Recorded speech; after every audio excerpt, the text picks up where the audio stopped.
Hello student, कैसे हो बेटा। तो देखिए बेटा, हमने इससे पिछले वीडियो में GOC general organic chemistry topic start किया था और उसके अंदर रिएक्शन मैकेनिज्म का first part bond cleavage in covalent bond, homolysis और हेटेरोलाइसिस के बारे में स्टडी किया था। आज के इस वीडियो लेक्चर में हम रिएक्शन मैकेनिज्म का second point nature of reagents के बारे में डिस्कस करेंगे। हमने लास्ट टाइम भी कहा था कि रिएक्टेंट टू टाइप के होते हैं, अर्थात रिएक्टेंट को हम टू टाइप से क्लासीफाई करते हैं, एक सब्ट्रैक्ट और एक रिएजेंट।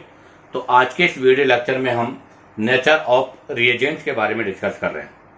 तो देखिएगा, सबसे पहले अगर हम बात करें नेचर ऑफ रिएजेंट्स, तो रिएजेंट्स टू टाइप के होते हैं। तो सबसे पहला पॉइंट ये है कि two type reagents are present. ध्यान रखना, टू टाइप के रिएजेंट्स प्रेजेंट होते हैं और वो जो दो टाइप है उनमें से एक तो होता है इलेक्ट्रोफाइल और एक होता है न्यूक्लियोफाइल। तो ध्यान रखना, हमने लास्ट टाइम कहा था कि रिएजेंट में भी ऑर्गेनिक इनऑर्गेनिक, रिएजेंट आपका ऑर्गेनिक इनऑर्गेनिक हो सकता है और आपका रिएजेंट वो पार्ट है जो आपके सब्ट्रैक्ट पर अटैक करता है। तो यहां से हम टू टाइप के रिएजेंट्स के बारे में स्टडी करेंगे। एक है आपका इलेक्ट्रोफाइल और एक है आपका न्यूक्लियोफाइल। उसमें हम सबसे पहले स्टडी करने जा रहे हैं इलेक्ट्रोफाइल। इलेक्ट्रोफाइल, ध्यान रखना, इलेक्ट्रोफाइल को हम इलेक्ट्रोफिलिक रिएजेंट भी बोलते हैं। तो ध्यान रखना बेटा, हम सबसे पहले जो स्टडी करने जा रहे हैं वो स्टडी कर रहे हैं इलेक्ट्रोफाइल, और इलेक्ट्रोफाइल को हम इलेक्ट्रोफिलिक रिएजेंट भी बोलते हैं। इस इलेक्ट्रोफिलिक का सेंस क्या है, तो इसको हम लिखते हैं इलेक्ट्रॉन प्लस फिलिक। क्या लिखते हैं इसको हम? Electron plus philic. इलेक्ट्रॉन का मतलब तो इलेक्ट्रॉन है और फिलिक का मतलब होता है लविंग। फिलिक का मतलब क्या होता है? लविंग। इसका मतलब इलेक्ट्रोफाइल का मीन्स क्या है, अर्थात इलेक्ट्रोफाइल हम किन को बोलते हैं? तो इलेक्ट्रोफाइल्स वो होते हैं जो इलेक्ट्रॉन लविंग होते हैं, अर्थात जो इलेक्ट्रॉन के साथ लव करते हैं या जो इलेक्ट्रॉन के साथ बाइंड होने की टेंडेंसी रखते हैं, उनको हम इलेक्ट्रोफाइल बोलते हैं। जैसे, और अगर मैं इसको एक्सप्लेन करूं तो मैंने ए बी, ये कोई सब्ट्रैक्ट लिया है, ए बी कोई सब्ट्रैक्ट है और यहां पर मैं रिएजेंट यूज कर रहा हूं। अब आप देखो, ए बी कोई सब्ट्रैक्ट है, इसके बीच में बॉन्ड था पोलर, मैंने इस बॉन्ड को यहां शिफ्ट कर दिया, इस पर पार्शियली नेगेटिव और इस पर पार्शियली पॉजिटिव हो गया।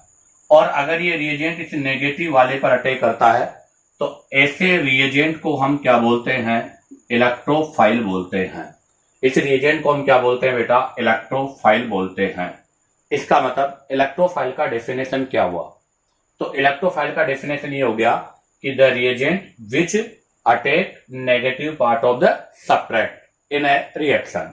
तो हम इसकी डेफिनेशन बोलेंगे, तो इसकी डेफिनेशन हो जाएगी बेटा, the reagent which attack on the negative part of subtract.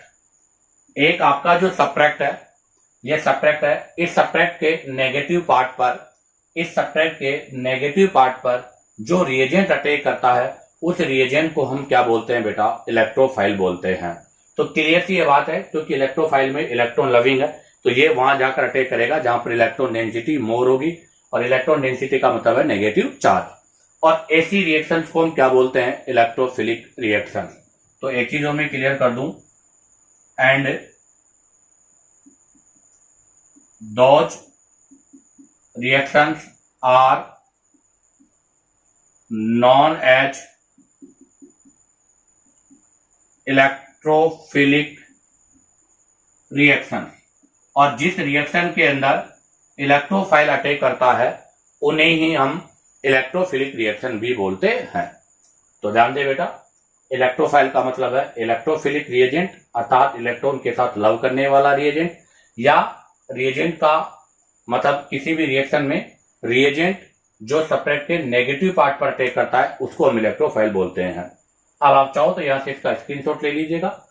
अब हम यहां से इलेक्ट्रोफाइल के कैरेक्टर और इसके क्लासिफिकेशन के बारे में स्टडी करेंगे।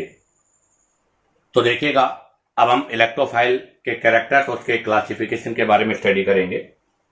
तो सबसे पहले तो मैं इलेक्ट्रोफाइल्स के अगर कैरेक्टर्स की बात करूं, कैरेक्टर्स ऑफ इलेक्ट्रोफाइल, क्या क्या कैरेक्टर है या किसको हम इलेक्ट्रोफाइल बोलते हैं। तो सबसे पहले अगर हम बात करें तो आपके जो इलेक्ट्रोफाइल्स होते हैं वो इलेक्ट्रॉन डेफिशिएंट सेंटर है, अर्थात इलेक्ट्रोफाइल वो होते हैं जिनका ऑक्टेट कंप्लीट नहीं होता या जिनके पास 8 इलेक्ट्रॉन नहीं होते, उनको हम इलेक्ट्रोफाइल बोलते हैं। तो सबसे पहला जो पॉइंट बनेगा वो है कि ऑल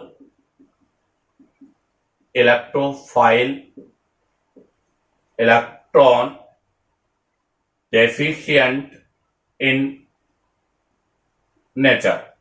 आपके जो भी इलेक्ट्रोफाइल होते हैं वो इलेक्ट्रॉन डेफिशिएंट होते हैं, अर्थात उनके ऑक्टेट कंप्लीट नहीं होते,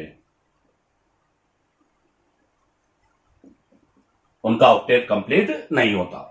दूसरे पॉइंट की अगर मैं बात करूं तो इलेक्ट्रोफाइल हमेशा इलेक्ट्रॉन रिच सेंटर पर अटैक करता है, क्योंकि ये खुद इलेक्ट्रॉन डेफिशिएंट है। अगर ये खुद इलेक्ट्रॉन डेफिशिएंट है तो ये जहां भी अटैक करेगा तो वहां पर अटैक करेगा जहां पर इलेक्ट्रॉन रिच सेंटर अर्थात इलेक्ट्रॉन की डेंसिटी मोर होगी। तो जो सेकंड पॉइंट होगा वो होगा कि electrophile attack always electron rich centre such as nucleophile, अर्थात आपका जो इलेक्ट्रोफाइल है वो हमेशा वहां पर अटैक करेगा जहां पर इलेक्ट्रॉन की डेंसिटी मोर होती है या इलेक्ट्रॉन अधिक होते हैं, इसलिए उस पार्ट को हम न्यूक्लियोफाइल भी बोलते हैं। आगे मैं बात करूं नेक्स्ट पॉइंट की, तो नेक्स्ट पॉइंट आपका है कि इलेक्ट्रोफाइल में भी एक आपका इलेक्ट्रोफाइल क्या क्या हो सकता है। तो इलेक्ट्रोफाइल में भी अगर मैं बात करूं तो सबसे पहला तो अभी हमने कहा था कि जितने भी इलेक्ट्रॉन डेफिशिएंट स्पीशीज है, इलेक्ट्रॉन डेफिशिएंट स्पीशीज, तो आपकी जितनी भी इलेक्ट्रॉन डेफिशिएंट स्पीशीज है वो सभी इलेक्ट्रोफाइल होते हैं। जितने भी इलेक्ट्रॉन डेफिशिएंट स्पीशीज है वो सारी भी आपकी इलेक्ट्रोफाइल है। इसके अलावा पॉजिटिव चार्ज स्पीशीज, वो स्पीशीज जिसके ऊपर पॉजिटिव चार्ज होता है वो भी आपके इलेक्ट्रोफाइल की तरह ही बिहेव करती है। तो सभी electron deficient positive charge species. Number third, electron attracting species, वो स्पीशीज जो इलेक्ट्रॉन को अपनी ओर अट्रैक्ट करती है वो भी आपके इलेक्ट्रोफाइल का ही पार्ट होता है। तो electron deficient species, positive charge species, electron attracting species, या फिर मैं बात करूं तो वैकेंट पी या डी ऑर्बिटल स्पीशीज, वो जिसके पास वैकेंट ऑर्बिटल होता है वो सभी इलेक्ट्रोफाइल की तरह बिहेव करते हैं। तो ध्यान दें, आपके जितने भी इलेक्ट्रोफाइल होते हैं वो सभी इलेक्ट्रॉन डेफिशिएंट नेचर के होते हैं। इलेक्ट्रोफाइल हमेशा इलेक्ट्रॉन रिच सेंटर पर अटैक करता है। एक इलेक्ट्रोफाइल इलेक्ट्रो डेफिशिएंट स्पीशीज है वो हमेशा पॉजिटिव चार्ज स्पीशीज हो सकता है, इलेक्ट्रॉन अट्रैक्टिंग स्पीशीज हो सकती है, या वैकेंट ऑर्बिटल स्पीशीज हो सकती है। अब हम यहाँ से इसके क्लासिफिकेशन के बारे में स्टडी करेंगे। तो हम नेक्स्ट जो पॉइंट डिस्कस करेंगे वो है क्लासिफिकेशन। और क्लासिफिकेशन में मैं आपको सबसे फर्स्ट जो क्लासिफिकेशन है वो स्टडी करूंगा पॉजिटिवली चार्ज इलेक्ट्रोफाइल, वो इलेक्ट्रोफाइल जिनके ऊपर पॉजिटिव चार्ज होता है। सेकंड पॉइंट, क्योंकि अभी हमने कहा था कि एक इलेक्ट्रोफाइल इलेक्ट्रॉन डेफिशिएंट होता है, पॉजिटिव चार्ज स्पीशीज होती है, इलेक्ट्रॉन अटैकिंग स्पीशीज होती है। तो अभी हम पॉजिटिव चार्ज स्पीशीज के बारे में स्टडी करेंगे। तो इसमें आपके एग्जांपल आता है एक तो H+, एक एग्जांपल आता है X+। X+ में आपके जितने भी हेलोजन है F plus, Cl plus, Br plus, I plus, ये सारे इलेक्ट्रोफाइल है। इसके अलावा नेक्स्ट आता है R प्लस। R प्लस का मतलब हो गया अल्काइल ग्रुप, जिसके अंदर आपका CH3 मिथाइल, C2H5 इथाइल, ये अल्काइल ग्रुप है। ये सभी भी आपके इलेक्ट्रोफाइल की तरह बिहेव करते हैं। इसके अलावा अगर मैं बात करूं तो NO2 plus, NO plus, SO3H plus, SO3H plus, C double bond C plus, C triple bond C plus, ये सभी आपके पॉजिटिव चार्ज स्पीशीज इलेक्ट्रोफाइल होते हैं, जिनके अंदर सभी के ऊपर पॉजिटिव चार्ज है। बट इसके अंदर एक बहुत ही इंपॉर्टेंट क्वेश्चन है, वो आपको ध्यान रखना है कि group first and group second के आपके जो कैटाइंस है, group first and group second के कैटाइन, ग्रुप फर्स्ट को बोलते हैं एल्कलाइन मेटल और ग्रुप सेकंड को बोलते हैं एल्कलाइन अर्थ मेटल। अर्थात लीना के रफी फरियाद और बेटा मांगे कार स्कूटर बाप रोए, जिनके अंदर Na plus, Li plus, K plus, Mg+2, Ca+2, ये जो कैटाइंस होते हैं ये कभी भी इलेक्ट्रोफाइल की तरह बिहेव नहीं करते, क्योंकि इनका ऑक्टेट हमेशा कंप्लीट होता है। इनका जो ऑक्टेट है वो हमेशा कंप्लीट होता है, और ऑक्टेट कंप्लीट होने के कारण ये कैटाइन है, और कैटाइन होने के बाद भी इलेक्ट्रोफाइल नहीं होते। ये क्वेश्चन कई बार एग्जाम्स में आ चुका है। बहुत इंपॉर्टेंट पॉइंट है कि ध्यान रखना, ग्रुप फर्स्ट और ग्रुप सेकंड के कैटाइंस जो कि पॉजिटिव चार्ज स्पीशीज है, उसके बाद भी इलेक्ट्रोफाइल नहीं होते। क्यों? क्योंकि पॉजिटिव चार्ज होने के बाद भी इनका ऑक्टेट कंप्लीट होता है। अब आप चाहो तो यहां से इसका स्क्रीनशॉट ले लीजिएगा। अब हम यहां से नेक्स्ट सेकंड टाइप के क्लासिफिकेशन के बारे में स्टडी करेंगे। तो देखिएगा, इसका फर्स्ट क्लासिफिकेशन कंप्लीट होता है। अब हम सेकंड क्लासिफिकेशन, तो इसका जो सेकंड क्लासिफिकेशन है उसके अंदर लेंगे न्यूट्रल इलेक्ट्रोफाइल। अभी हमने पॉजिटिव चार्ज इलेक्ट्रोफाइल्स के बारे में स्टडी किया था, वो इलेक्ट्रोफाइल जिनके ऊपर पॉजिटिव चार्ज होते हैं। अब हम डिस्कस करेंगे न्यूट्रल इलेक्ट्रोफाइल जिनके ऊपर कोई चार्ज नहीं है, और जिनके ऊपर कोई चार्ज नहीं है उनके अंदर आपका इलेक्ट्रॉन डेफिशिएंट, अर्थात जिनका ऑक्टेट कंप्लीट नहीं है, जिसको हम क्या बोलेंगे, incomplete octet, incomplete octet species, जिनका ऑक्टेट इनकम्प्लीट है। इसके अंदर आपका आता है ग्रुप 13 हैलाइड, ग्रुप 13 के हैलाइड्स, जिसके अंदर BH3 अर्थात BCl3, BBr3 और Bi3 और BF3।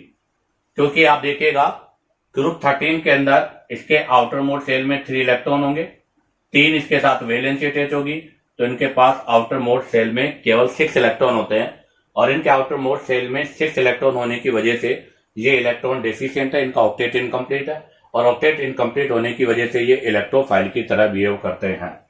इसके अलावा AlX3 और AlX में AlCl3, ये सभी के सभी जो हैं वो इलेक्ट्रॉन ऑक्टेट इनका इनकम्प्लीट है, और ऑक्टेट इनकम्प्लीट होने की वजह से इलेक्ट्रोफाइल की तरह बिहेव करते हैं। इसके अलावा अगर हम बात करें तो all Lewis acids are electrophile, आपके जितने भी लुईस एसिड्स हैं वो सभी लुईस एसिड्स भी इलेक्ट्रोफाइल की तरह बिहेव करते हैं। तो कौन कौन से होते हैं लुईस एसिड्स, वो देखिएगा। तो अगर लुईस एसिड्स में एग्जांपल की बात करूं तो BeCl2, ZnCl2, SnCl2, SnCl4, FeCl3, इसके अलावा CO2, इसके अलावा SO3, ये सभी आपके लुईस एसिड्स हैं। और ये सभी जो लुईस एसिड्स हैं, ये सभी लुईस एसिड्स आपके इलेक्ट्रोफाइल्स होते हैं। तो अभी हम स्टडी कर रहे हैं न्यूट्रल इलेक्ट्रोफाइल्स, और न्यूट्रल इलेक्ट्रोफाइल्स में हमने कहा कि वो जिनके पास इनकम्प्लीट ऑक्टेट स्पीशीज है, अर्थात ग्रुप 13 के हैलाइड जिनके आउटर मोड सेल में 6 इलेक्ट्रॉन होते हैं, और जितने भी आपके लुईस एसिड्स हैं वो भी सभी इलेक्ट्रॉन डेफिशिएंट होते हैं, और ये सभी के सभी इलेक्ट्रोफाइल की तरह बिहेव करते हैं। फर्स्ट आपका ये होता है न्यूट्रल में। अगर न्यूट्रल में हम आगे स्टडी की बात करें तो न्यूट्रल में आगे होंगे कि आपके कोई भी मोर एन एटम मल्टीपल बॉन्ड से कनेक्ट हो। तो इसी के अंदर अगर हम बात करें तो जैसे फर्स्ट हो गया, अब इसी में मैं सेकेंड बात कर रहा हूं, तो न्यूट्रल एटम, या ऐसे कह सकते हैं कि आपका कोई भी सेंट्रल एटम है, वो central atom more an atom के साथ मल्टीपल बॉन्ड से अटैच हो। तो central atom attach with more an atom by multiple bond. अगर आपका सेंट्रल एटम जो है वो मल्टीपल बॉन्ड से और मोर एन एटम से अटैच हो, तो ऐसे आपकी स्पीशीज न्यूट्रल होगी और वो भी इलेक्ट्रोफाइल की तरह बिहेव करती है। जैसे CO2, इसके अंदर O double bond C double bond हो, यहां पर ऑक्सीजन का EN 3.5 है और कार्बन का EN 2.75 है। तो आप देखो ऑक्सीजन का EN कार्बन से मोर है, तो सेंट्रल एटम का EN लेस है और आपका जो आउटर इलेक्ट्रॉन है उसका EN मोर है। ऐसे एटम्स भी आपके न्यूट्रल इलेक्ट्रोफाइल की तरह बिहेव करते हैं, जिसमें एग्जांपल की मैं बात करूं तो CO है, SO2 है, SO3 है, CS2 है। तो CO2, SO2, SO3, CS2 ये वो आपके मॉलिक्यूल्स हैं जिनके अंदर central atom more an atom के साथ मल्टीपल बॉन्ड से अटैच होते हैं। ये सब न्यूट्रल इलेक्ट्रोफाइल में काउंट होते हैं। इसके बाद में अगर हम बात करें नंबर 3, तो ये आपका नंबर 2 हो गया। अब हम डिस्कस करते हैं नंबर 3। नंबर 3 के अंदर आपके X2 का मतलब हो गया Cl2, Br2, I2। ये सभी भी आपके इलेक्ट्रोफाइल की तरह ही बिहेव करते हैं या इलेक्ट्रोफाइल की तरह ही वर्क करते हैं। उसके बाद में अगर हम बात करें नंबर 4 में अगर हम बात करें तो अदर्स इलेक्ट्रोफाइल्स में आपके जो हमने लास्ट वीडियो में स्टडी किया था, एक तो कार्बन फ्री रेडिकल, क्योंकि कार्बन फ्री रेडिकल जो होता है उसके आउटर मोस्ट सेल में 7 इलेक्ट्रॉन होते हैं और 7 इलेक्ट्रॉन की वजह से वो इलेक्ट्रॉन डेफिशिएंट है। अगर वो इलेक्ट्रॉन डेफिशिएंट है तो वो खुद भी इलेक्ट्रोफाइल की तरह बिहेव करता है। इसके अलावा अगर इसी में मैं बात करूं तो एक तो हो गया आपका कार्बन फ्री रेडिकल, सेकंड होता है कार्बिन जो होता है उसके आउटर मोस्ट सेल में भी 6 इलेक्ट्रॉन होते हैं और इसके आउटर मोस्ट सेल में 6 इलेक्ट्रॉन होने की वजह से आपका जो कार्बिन है वो भी इलेक्ट्रोफाइल की तरह बिहेव करता है। ऐसे ही अगर मैं बात करूं नेक्स्ट नाइट्रीन भी आपका इंटरमीडिएट है और नाइट्रीन के आउटर मोस्ट सेल में भी नाइट्रीन जो होती है उसके आउटर मोस्ट सेल में भी 6 इलेक्ट्रॉन होते हैं और इसके आउटर मोस्ट सेल में भी 6 इलेक्ट्रॉन होने की वजह से ये भी इलेक्ट्रॉन डेफिशिएंट है और इलेक्ट्रॉन डेफिशिएंट के साथ साथ इलेक्ट्रोफाइल की तरह बिहेव करती है। अब आप चाहो तो यहाँ से इसका स्क्रीनशॉट ले लीजिएगा। इसी के साथ ये इलेक्ट्रोफाइल का क्लासिफिकेशन कंप्लीट होता है। अब हम यहाँ से कुछ स्पेशल कैटेगरी वाले इलेक्ट्रोफाइल्स के बारे में स्टडी करेंगे। तो देखिएगा, अब हम यहाँ से कुछ स्पेशल टाइप के इलेक्ट्रोफाइल्स के बारे में स्टडी करेंगे। तो उसके अंदर हम बात करते हैं तो रिएजेंट विद इलेक्ट्रोफाइल सेंटर। कुछ रिएजेंट ऐसे होते हैं जिनके अंदर इलेक्ट्रोफाइल सेंटर प्रेजेंट होता है।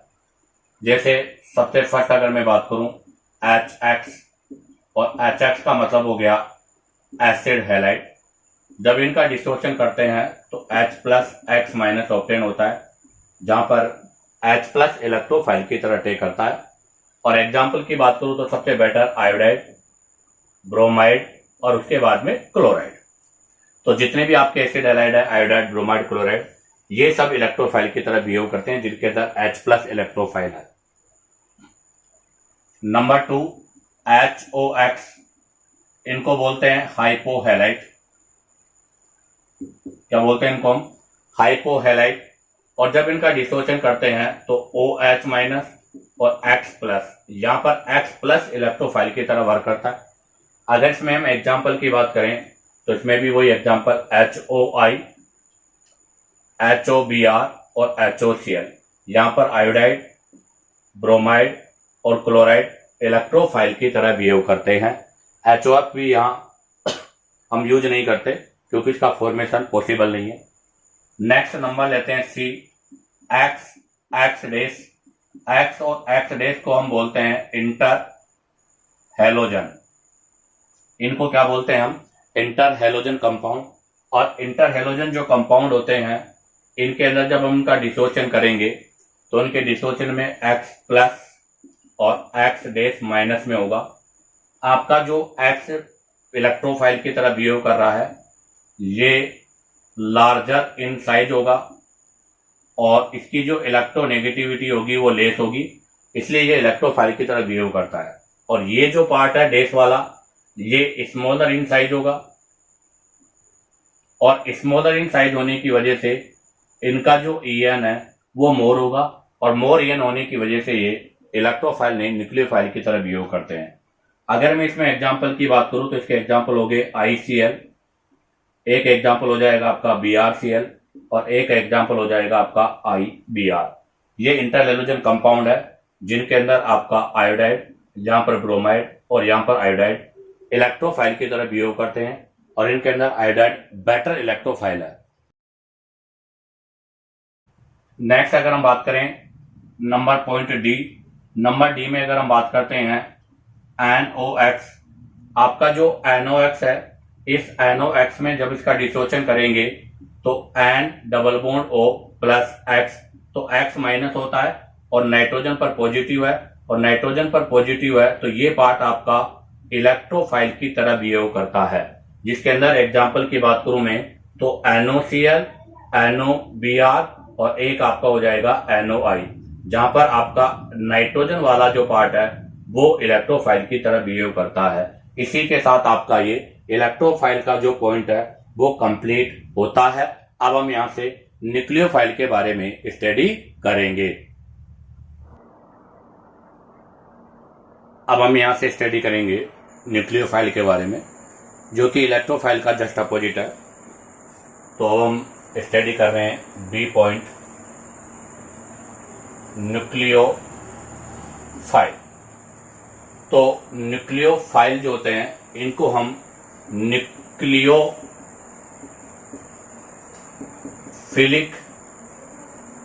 रिएजेंट भी बोलते हैं। और न्यूक्लियोफिलिक का सेंस क्या है? तो न्यूक्लियोफिलिक का सेंस है न्यूक्लियस प्लस फिलिक।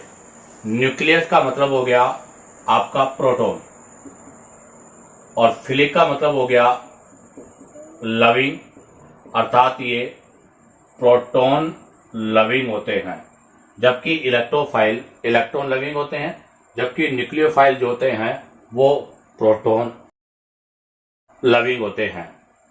अब अगर इनकी डेफिनेशन की बात करें तो इनका डेफिनेशन क्या होगा? तो जैसे कोई रिएक्शन में A और B ये सब्ट्रैक्ट है, यहाँ पर पाई बॉन्ड यहाँ शिफ्ट हो रहा है तो यहाँ पार्शियली नेगेटिव, इस पर पार्शियली पॉजिटिव है और ये आपका रिएजेंट है। अगर ये रिएजेंट पॉजिटिव पर अटैक कर रहा है तो ऐसे रिएजेंट को हम न्यूक्लियोफाइल बोलते हैं। अर्थात हम ये कहेंगे कि वो रिएजेंट जो सब्ट्रैक्ट के पॉजिटिव पार्ट पर अटैक करते हैं उनको हम न्यूक्लियोफाइल कहते हैं। तो डेफिनेशन हो गई, those reagent which attack positive part of subtract के अगर पॉजिटिव पार्ट पर रिएजेंट अटैक करता है तो उसको हम न्यूक्लियोफाइल कहते हैं। और ऐसी रिएक्शनें जिनके अंदर न्यूक्लियोफाइल अटैक करता है उनको हम न्यूक्लियोफिलिक रिएक्शन कहते हैं। And those reaction are known as nucleophilic reaction. और वो रिएक्शन जिनके अंदर न्यूक्लियोफाइल अटैक करता है उनको हम न्यूक्लियोफिलिक रिएक्शन कहते हैं। अब बात आती है कि न्यूक्लियोफाइल के कैरेक्टर क्या क्या है। जिस तरह से इलेक्ट्रोफाइल के कैरेक्टर हैं वैसे ही न्यूक्लियोफाइल के भी कैरेक्टर्स हैं। हमने इलेक्ट्रोफाइल में कहा था कि और इलेक्ट्रोफाइल जो होते हैं इलेक्ट्रॉन डेफिशिएंट होते हैं, जबकि सभी न्यूक्लियोफाइल जो होते हैं वो इलेक्ट्रॉन रिच सेंटर होते हैं, अर्थात इनके पास 8 या 8 से ज्यादा इलेक्ट्रॉन होते हैं। तो हम पहला पॉइंट लिखेंगे, all nucleophile are electron rich centre होते हैं। आपके जितने भी न्यूक्लियोफाइल है वो सभी इलेक्ट्रॉन रिच सेंटर है, उनके पास इलेक्ट्रॉन की डेंसिटी ज्यादा होती है। सेकेंड हमने वहां पर लिखा था कि आपके पास इलेक्ट्रोफाइल जो होते हैं वो हमेशा इलेक्ट्रॉन रिच सेंटर पर अटैक करते हैं, जबकि आपके न्यूक्लियोफाइल है वो हमेशा इलेक्ट्रॉन डेफिशिएंट पर अटैक करेंगे, क्योंकि ये ऑलरेडी रिच मतलब इलेक्ट्रॉन रिच सेंटर होते हैं। तो सेकंड पॉइंट होगा कि nucleophile always attack on electron deficient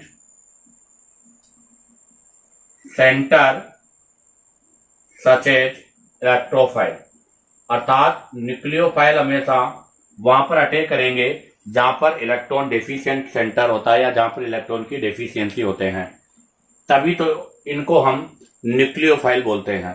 तो ध्यान रखना, इलेक्ट्रोफाइल न्यूक्लियोफाइल पर, न्यूक्लियोफाइल इलेक्ट्रोफाइल पर अटैक करते हैं। अब आप चाहो तो यहां से इसका स्क्रीनशॉट ले लीजिएगा।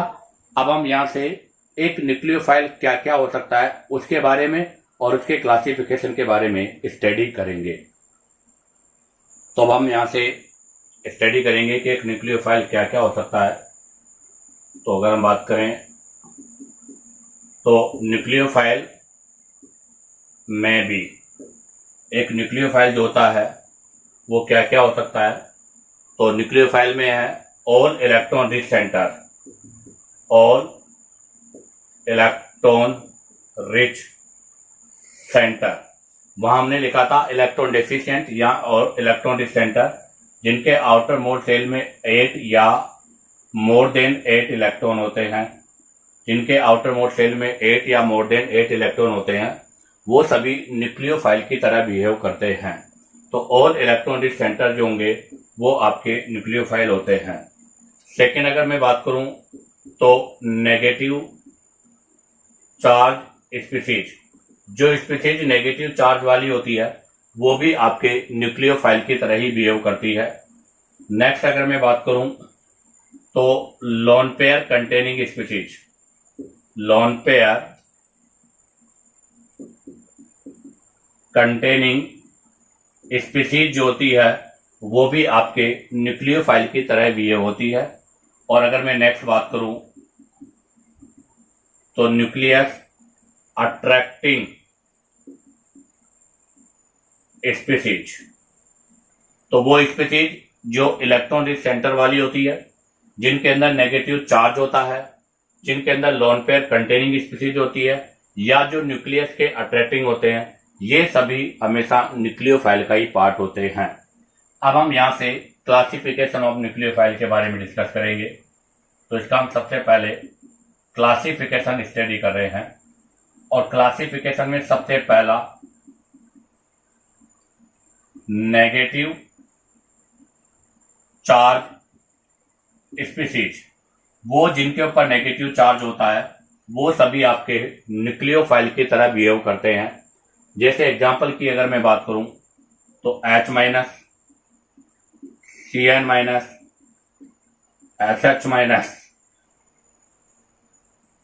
HS minus, OR minus.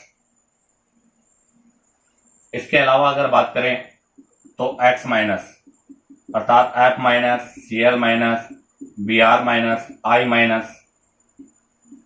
आगे बात करें तो R माइनस, R में CH3 माइनस, ET माइनस। ये वो स्पीसीज है जो नेगेटिव चार्ज कंटेनिंग स्पीसीज है, और नेगेटिव चार्ज कंटेनिंग स्पीशीज ये सभी आपके न्यूक्लियोफाइल की तरह बिहेव करती है। इसके अलावा और भी अगर हम बात करें तो C triple bond C minus, C double bond C minus, और भी अगर बात करें हम तो NO3 माइनस, CO3 2 माइनस, ये वो सब स्पीशीज है जो नेगेटिव चार्ज वाली है और सभी को हम नेगेटिव चार्ज कंटेनिंग स्पीशीज बोलते हैं। इसी में आता है second, lone pair containing species. Lone pair containing species, तो इसमें हम नेगेटिव चार्ज वाले के बारे में स्टडी कर चुके हैं। अब हम लोन पेयर कंटेनिंग स्पीशीज के बारे में स्टडी करते हैं। लोन पेयर कंटेनिंग स्पीशीज में ध्यान रखना, आपका जो सेंट्रल एटम है वो मोरियन के साथ साथ विद लोन पेयर कंटेनिंग होगा। तो यहां पर हमें यह ध्यान रखना, central atom with lone pair containing, ध्यान रखना यहां पर आपका जो भी सेंट्रल एटम है वो लोन पेयर कंटेनिंग स्पीशीज के साथ होगा। इसमें अगर हम एग्जांपल की बात करें तो ऑक्सीजन के ऊपर लोन पेयर है, सल्फर पर लोन पेयर है और नाइट्रोजन पर लोन पेयर है। ये एग्जांपल्स वाले ग्रुप जो है वो आपके न्यूक्लियोफाइल है। अगर ऑक्सीजन वाले में हम बात करें तो H2O वाटर, ROH अल्कोहल और ROR ईथर, ये सब आपके न्यूक्लियोफाइल है। अगर सल्फर वाले की अगर बात करें तो H2S, RSH और RSR, ये सभी भी आपके न्यूक्लियोफाइल हैं। और अगर हम नाइट्रोजन वालों ग्रुप की बात करें तो NH2, RNH2, R2NH, R3N, ये वो ग्रुप है जिनमें नाइट्रोजन के पास लोन पेयर है। ये सभी भी आपके न्यूक्लियोफाइल की तरह बिहेव करते हैं। अब आप चाहो तो यहां से इसका स्क्रीनशॉट ले लीजिएगा। अब हम यहां से नेक्स्ट, तो अभी हमने क्लासिफिकेशन ऑफ न्यूक्लियोफाइल में दो टाइप के न्यूक्लियोफाइल, नेगेटिव चार्ज और लोन पेयर कंटेनिंग के बारे में डिस्कस किया था। तो जितने भी आपके लोन पेयर कंटेनिंग है वो लुईस बेस है, तो all Lewis base are nucleophile. ध्यान रखना, आपके जो भी लुईस बेस होते हैं वो सभी लुईस बेस न्यूक्लियोफाइल होते हैं। अब हम यहां से नेक्स्ट थर्ड क्लासिफिकेशन के बारे में डिस्कस करते हैं। तो अगर हम थर्ड क्लासिफिकेशन की बात करें तो थर्ड में आपका आता है ऑर्गेनो मेटेलिक कंपाउंड। तो ध्यान दे, थर्ड में मैं डिस्कस कर रहा हूं ऑर्गेनो मेटेलिक कंपाउंड। क्या होते हैं ऑर्गेनो मेटेलिक कंपाउंड? जिनके अंदर मेटल और मेटल के साथ कार्बन अटैच होता है, जहां पर मेटल जो है वो आपकी कैटाइन और जो कार्बन है वो एनाइन होता है, और ये एनाइन पार्ट ही न्यूक्लियोफाइल की तरह बिहेव करता है, अर्थात मेटल पे प्लस और कार्बन पे माइनस होता है। एग्जाम्पल की अगर मैं बात करूं तो सबसे बेस्ट एग्जाम्पल है RMgX ग्रिगनियर रिएजेंट, जिसमें R माइनस न्यूक्लियोफाइल है। सेकेंड है आपका RLI एल्किल लिथियम, जिसमें भी R माइनस होता है। थर्ड अगर मैं बात करूं R2ZN फ्रैंकलैंड रिएजेंट, इसके अंदर भी आपका R माइनस न्यूक्लियोफाइल है। नेक्स्ट अगर मैं बात करूं R2CD, तो यहाँ पर R माइनस न्यूक्लियोफाइल है। इसके अलावा अगर मैं बात करूं गिलमान रिएजेंट R2CuLi, तो यहाँ पर भी R माइनस है। इन सभी के अंदर R माइनस ऑप्टेन होता है जो कि न्यूक्लियोफाइल है, अर्थात कार्बन वाला जो पोर्शन है वो नेगेटिव चार्ज वाला होता है, वही न्यूक्लियोफाइल है। ध्यान दे बेटा, मैं पूरी ऑर्गेनिक केमिस्ट्री में जितने भी आपके इलेक्ट्रोफाइल और न्यूक्लियोफाइल है उन सभी के बारे में मैं आपको यहाँ पर बता रहा हूँ। केवल हम यही इलेक्ट्रोफाइल और न्यूक्लियोफाइल के बारे में स्टडी करेंगे। उसके बाद आता है नंबर 4। नंबर 4 में अगर हम बात करें तो नंबर 4 में आपके आते हैं रिड्यूसिंग एजेंट। नंबर 4 में अगर मैं बात करूं तो reducing agent which release H minus ion, मतलब वो रिड्यूसिंग एजेंट जो H माइनस आयन को रिलीज करते हैं उन्हें भी हम न्यूक्लियोफाइल बोलते हैं। जिसके अंदर सबसे फर्स्ट अगर एग्जांपल की बात करूं मैं तो ला का मतलब है लिथियम एल्यूमिनियम हाइड्राइड, और लिथियम एल्यूमिनियम जो हाइड्राइड है वो यहाँ से H- ion hydride ion provide कराता है। ऐसे ही अगर हम बात करें सेकेंड एग्जांपल की तो NaBH4 सोडियम बोरोहाइड्राइड, यहाँ से भी हमें H- ऑब्टेन होता है। इसके अलावा एक और एग्जांपल है डाइबल। ध्यान रखना, मैंने कहा था कि जितने भी ऑर्गेनिक में यूज होंगे रिएजेंट्स वो सारे मैं आपको यहाँ पर एक साथ दिख रहा हूँ।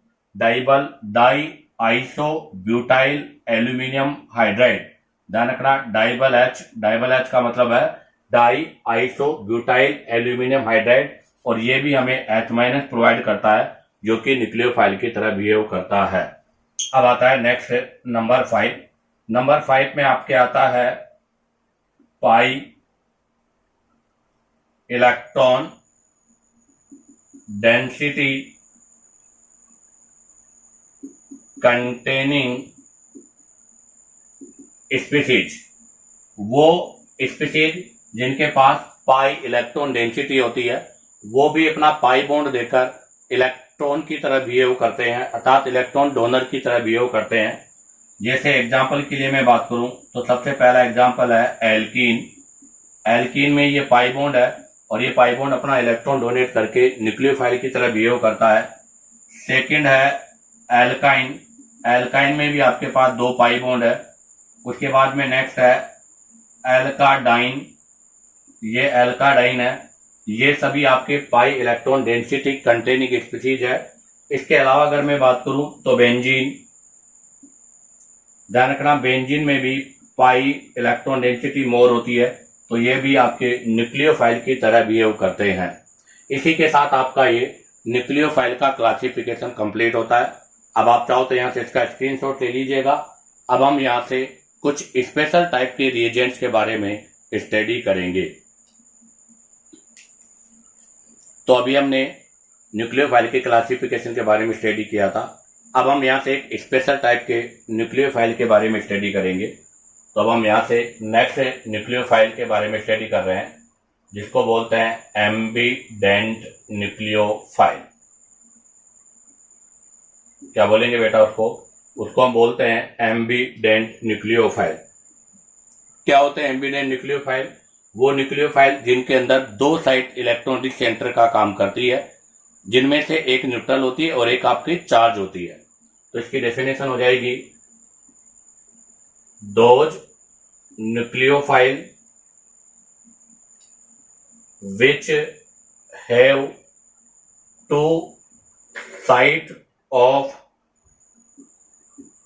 इलेक्ट्रॉन रिच सेंटर, जिनके अंदर 2 साइड जो होती है वो इलेक्ट्रॉन रिच वाली होती है, और उनके अंदर भी 2 एटम है जिसमें से एक न्यूट्रल और एक चार्ज होता है। तो 2 side of electron rich centre in which 2 और मोर एटम, जिसके अंदर 2 और more atom bear unshare pair of electron, जो कि अपने अनशेयर इलेक्ट्रॉन को शेयर करते हैं। तो अगर मैं यहां से बात करूं तो इसके अंदर 2 साइट है, उसमें से फर्स्ट साइट आपका न्यूट्रल है। न्यूट्रल से मतलब है loan octet complete with lone pair, complete octet with lone pair. और इसकी जो सेकंड साइट है वो आपकी चार्ज वाली होती है, और वो भी कौन सा चार्ज? Negative charge. तो ध्यान दे बेटा, एम्पीडेंट न्यूक्लियोफाइल वो न्यूक्लियोफाइल है जिनके अंदर 2 साइड इलेक्ट्रॉनिक सेंटर वाली होती है, उनमें से एक न्यूट्रल है और एक आपकी चार्ज वाली होती है। जैसे एग्जांपल के लिए अगर मैं बात करूं तो एम्पीडेंट न्यूक्लियोफाइल में सबसे बेस्ट एग्जांपल है C∧N, जहां पर नाइट्रोजन के पास लोन पेयर और कार्बन के पास नेगेटिव है। ये फर्स्ट साइट है, ये सेकेंड साइट है, ये आपकी नेगेटिव चार्ज वाली साइट है, अर्थात ये चार्ज वाली साइट है, और ये आपका न्यूट्रल साइट है जिसके अंदर ऑक्टेट कंप्लीट है और विद लोन पेयर है। ऐसी स्पीशीज को हम एम्बीडेंट न्यूक्लियोफाइल बोलते हैं। एग्जाम्पल की अगर हम बात करें इसके अंदर, तो सबसे फर्स्ट एग्जाम्पल है CN साइनाइड। एक तो आपका हो गया साइनाइड और एक हो गया NC आइसोसाइनाइड। अगर कार्बन नेगेटिव चार्ज डोनर होगा तो साइनाइड और नाइट्रोजन डोनर होगा तो आइसोसाइनाइड। ऐसे ही अगर मैं बात करूं N डबल बॉन्ड O, अगर नाइट्रोजन डोनर है तो इसको बोलते हैं नाइट्रो। अगर नाइट्रोजन की जगह ऑक्सीजन डोनर है तो उसको बोलते हैं नाइट्राइट। ऐसे ही आपके आता है CNO, इसमें आपका एक आता है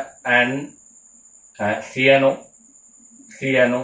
अगर कार्बन डोनर है तो उसको बोलते हैं साइनेटो, और अगर कार्बन नहीं नाइट्रोजन डोनर है तो उसको बोलते हैं आइसोसाइनेटो।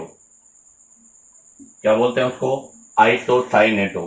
तो ध्यान दें, ऐसे मॉलिक्यूल जिनके अंदर दो साइट होती है और वो दोनों साइट ही न्यूक्लियोफाइल की तरह बिहेव करती है, जिसमें एक चार्ज और एक न्यूट्रल होती है, उन्हें हम एम्बिडेंट न्यूक्लियोफाइल बोलते हैं। इसी के अंदर एक और इंपॉर्टेंट टर्म है एमीफिलिक।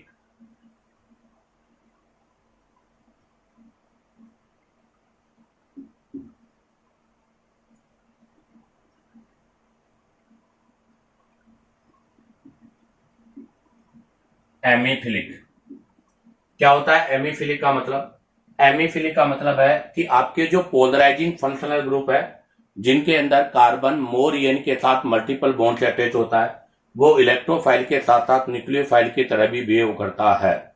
तो ध्यान रखना, all polarising functional group behave like electrophile as well as nucleophile. ध्यान रखना, वो पोलराइजिंग फंक्शनल ग्रुप जो इलेक्ट्रोफाइल और न्यूक्लियोफाइल दोनों की तरह बिहेव करते हैं, उनको हम एमीफिलिक बोलते हैं, जिनके अंदर कार्बन मोर ईएन एटम के साथ मल्टीपल बॉन्ड से अटैच होता है। तो इसके अंदर आपका ध्यान रखना, molecule containing a multiple bond, जिनके अंदर मल्टीपल बॉन्ड होता है between carbon and more EN atom के बीच में, जिनके अंदर कार्बन और मोर ईएन एटम के बीच में मल्टीपल बॉन्ड होता है, जो कि पोलराइजिंग फंक्शनल ग्रुप है, जो इलेक्ट्रोफाइल के साथ साथ न्यूक्लियोफाइल की तरह भी बिहेव करते हैं। जैसे अगर एग्जांपल की मैं बात करूं तो C डबल बॉन्ड O, और जैसे एल्डिहाइड ले लेता हूं तो ये एल्डिहाइड ग्रुप है, ये पाई बॉन्ड यहां शिफ्ट होगा, इस पर पार्शियली नेगेटिव, इस पर पार्शियली पॉजिटिव। तो आप देखो इसमें नेगेटिव भी है पॉजिटिव भी है, तो ये इलेक्ट्रोफाइल न्यूक्लियोफाइल दोनों की तरह बिहेव करता है। ऐसे ही मैं बात करूं कीटोन, ये मैंने कीटोन ले लिया, कीटोन में पाई बॉन्ड यहां शिफ्ट होगा तो पार्शियली नेगेटिव पार्शियली पॉजिटिव, तो कीटोन भी पोलराइजिंग फंक्शनल ग्रुप है, ये भी आपके एमीफिलिक की तरह बिहेव करता है। ऐसे ही आप ले लीजिएगा carboxylic acid RC double bond OH, ये पाई बॉन्ड यहां शिफ्ट होगा तो इस पे पार्शियली नेगेटिव, इस पर पार्शियली पॉजिटिव, तो ये आपका एसिड है, एसिड भी इसी तरह बिहेव करेगा। और आपके जो एसिड डेरिवेट है, और आपके जो एसिड डेरिवेट्स हैं, वो सभी एसिड डेरिवेट भी एमीफिलिक की तरह बिहेव करते हैं। इसी के साथ आपका ये बेटा नेचर ऑफ रिएजेंट का पोर्शन कंप्लीट होता है, जिसके अंदर इलेक्ट्रोफाइल, न्यूक्लियोफाइल, एम्पीडेंट न्यूक्लियोफाइल और एमीफिलिक के बारे में स्टडी किया है। आप चाहो तो इसका स्क्रीनशॉट ले लीजिएगा। उम्मीद करता हूं कि आपको वीडियो पसंद आया होगा। अगर आपको वीडियो पसंद आया हो तो वीडियो को लाइक, सब्सक्राइब और शेयर करो, ताकि आपके पास न्यू नोटिफिकेशन आता रहे।